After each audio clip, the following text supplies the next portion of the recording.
KaraokeBooks. The Adventures of Tom Sawyer. Written by Mark Twain. Introduction by Daniel Pratt. Illustrations by Vladimir Makovski.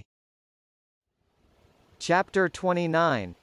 The first thing Tom heard on Friday morning was a glad piece of news. Judge Thatcher's family had come back to town the night before. Both Injun Joe and the treasure sunk into secondary importance for a moment, and Becky took the chief place in the boy's interest. He saw her and they had an exhausting good time playing High Spy and Gully Keeper with a crowd of their schoolmates. The day was completed and crowned in a peculiarly satisfactory way. Becky teased her mother to appoint the next day for the long-promised and long-delayed picnic, and she consented. The child's delight was boundless, and Tom's not more moderate. The invitations were sent out before sunset, and straightway the young folks of the village were thrown into a fever of preparation and pleasurable anticipation. Tom's excitement enabled him to keep awake until a pretty late hour, and he had good hopes of hearing Huck's "Mow," and of having his treasure to astonish Becky and the picnickers with, next day, but he was disappointed. No signal came that night. Morning came, eventually, and by 10 or 11 o'clock a giddy and rollicking company were gathered at Judge Thatcher's, and everything was ready for a start. It was not the custom for elderly people to mar the picnics with their presence. The children were considered safe enough under the wings of a few young ladies of 18 and a few young gentlemen of 23 or thereabouts. The old steam ferryboat was chartered for the occasion. Presently the gay throng filed up the main street laden with provision baskets. Sid was sick and had to miss the fun. Mary remained at home to entertain him. The last thing Mrs. Thatcher said to Becky was, "You'll not get back till late. Perhaps you'd better stay all night with some of the girls that live near the ferry landing, child." "Then I'll stay with Susie Harper, Mama." "Very well. And mind and behave yourself and don't be any trouble." Presently, as they tripped along, Tom said to Becky, "Say, I'll tell you what we'll do. 'Stead of going to Joe Harper's we'll climb right up the hill and stop at the Widow Douglas's. She'll have ice cream. She has it most every day, dead loads of it. And she'll be awful glad to have us. Oh, that will be fun." Then Becky reflected a moment and said, "But what will Mama say? How'll she ever know?" The girl turned the idea over in her mind, and said reluctantly, "I reckon it's wrong, but shucks. Your mother won't know, and so what's the harm? All she wants is that you'll be safe, and I bet you she'd said go there if she'd thought of it. I know she would." The Widow Douglas's splendid hospitality was a tempting bait. It and Tom's persuasions presently carried the day. So it was decided to say nothing anybody about the night's program. Presently it occurred to Tom that maybe Huck might come this very night and give the signal. The thought took a deal of the spirit out of his anticipations. Still he could not bear to give up the fun at Widow Douglas's. And why should he give it up, he reasoned. The signal did not come the night before, so why should it be any more likely to come tonight?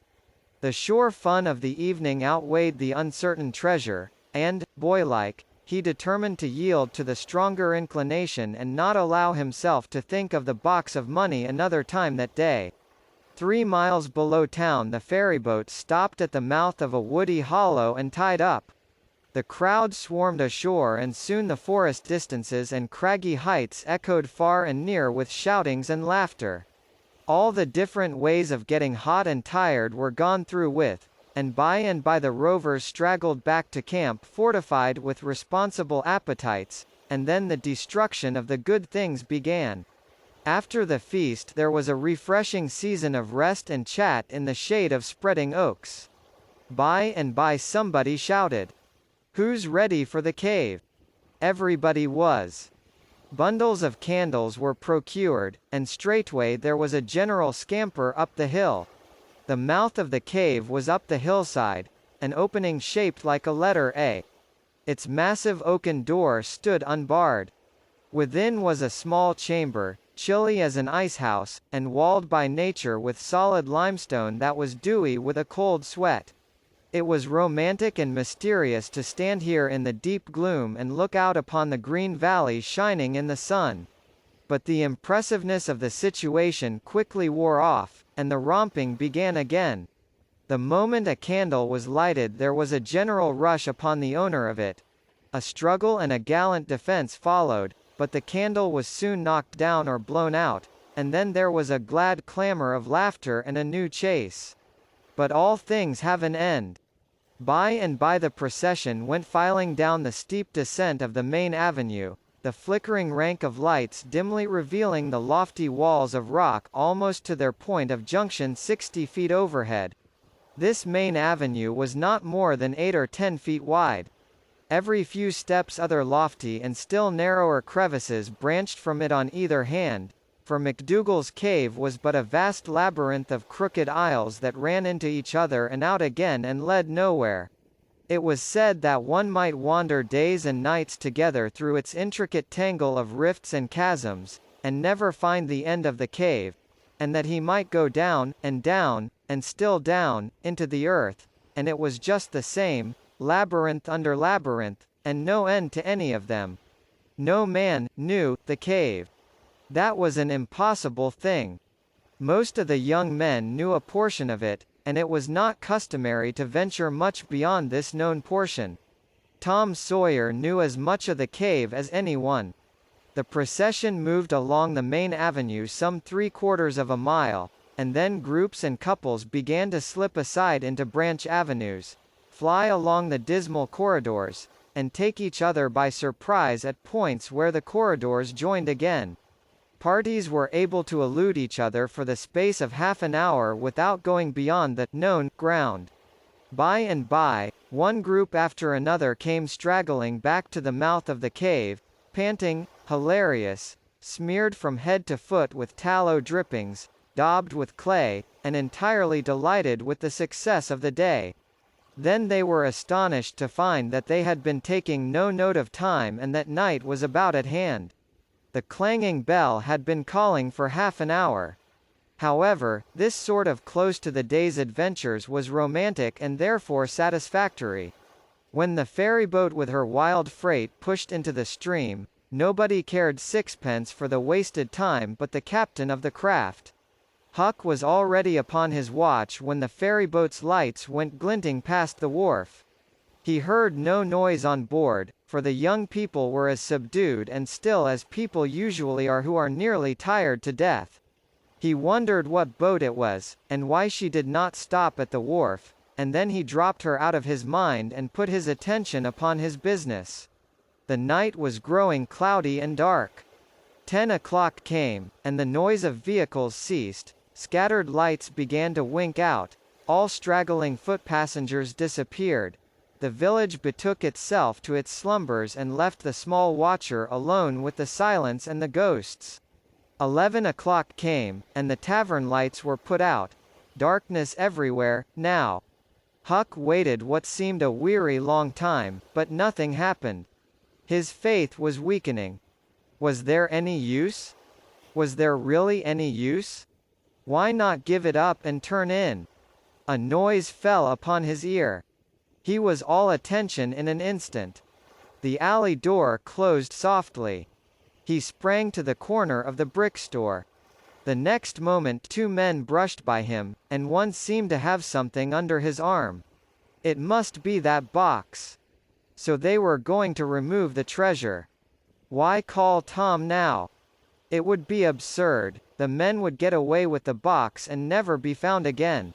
No, he would stick to their wake and follow them. He would trust to the darkness for security from discovery.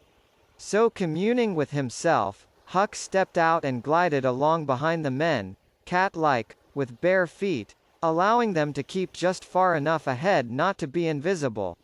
They moved up the River Street 3 blocks, then turned to the left up a cross street. They went straight ahead, then, until they came to the path that led up Cardiff Hill. This they took. They passed by the old Welshman's house, halfway up the hill, without hesitating, and still climbed upward. Good, thought Huck, they will bury it in the old quarry. But they never stopped at the quarry. They passed on, up the summit. They plunged into the narrow path between the tall sumac bushes, and were at once hidden in the gloom. Huck closed up and shortened his distance, now, for they would never be able to see him. He trotted along a while, then slackened his pace, fearing he was gaining too fast, moved on a piece, then stopped altogether, listened. No sound. None, save that he seemed to hear the beating of his own heart. The hooting of an owl came over the hill, ominous sound. But no footsteps. Heavens, was everything lost? He was about to spring with winged feet, when a man cleared his throat not 4 feet from him. Huck's heart shot into his throat, but he swallowed it again, and then he stood there shaking as if a dozen agues had taken charge of him at once, and so weak that he thought he must surely fall to the ground. He knew where he was. He knew he was within 5 steps of the stile leading into Widow Douglas's grounds. Very well, he thought, let them bury it there, it won't be hard to find. Now there was a voice, a very low voice, Injun Joe's. Damn her, maybe she's got company. There's lights, late as it is. I can't see any. This was that stranger's voice, the stranger of the haunted house. A deadly chill went to Huck's heart. This, then, was the revenge job. His thought was to fly. Then he remembered that the Widow Douglas had been kind to him more than once, and maybe these men were going to murder her. He wished he dared venture to warn her, but he knew he didn't dare, they might come and catch him. He thought all this and more in the moment that elapsed between the stranger's remark and Injun Joe's next, which was, "Because the bush is in your way. Now, this way, now you see, don't you?" "Yes." "Well, there is company there, I reckon. Better give it up." "Give it up, and I just leaving this country forever." "Give it up and maybe never have another chance." "I tell you again, as I've told you before, I don't care for her swag, you may have it. But her husband was rough on me, many times he was rough on me, and mainly he was the justice of the peace that jugged me for a vagrant. And that ain't all. It ain't a millionth part of it. He had me horsewhipped. Horsewhipped in front of the jail, like a nigger. With all the town looking on. Horsewhipped. Do you understand? He took advantage of me and died. But I'll take it out of her. Oh, don't kill her. Don't do that." "Kill? Who said anything about killing? I would kill him if he was here, but not her. When you want to get revenge on a woman you don't kill her, bosh. You go for her looks. You slit her nostrils, you notch her ears like a sow. By God, that's... Keep your opinion to yourself. It will be safest for you. I'll tie her to the bed. If she bleeds to death, is that my fault? I'll not cry, if she does. My friend, you'll help me in this thing, for my sake. That's why you're here, I mightn't be able alone. If you flinch, I'll kill you. Do you understand that? And if I have to kill you, I'll kill her, and then I reckon nobody'll ever know much about who done this business. Well, if it's got to be done, let's get at it. The quicker the better, I'm all in a shiver. Do it now? And company there? Look here, I'll get suspicious of you, first thing you know.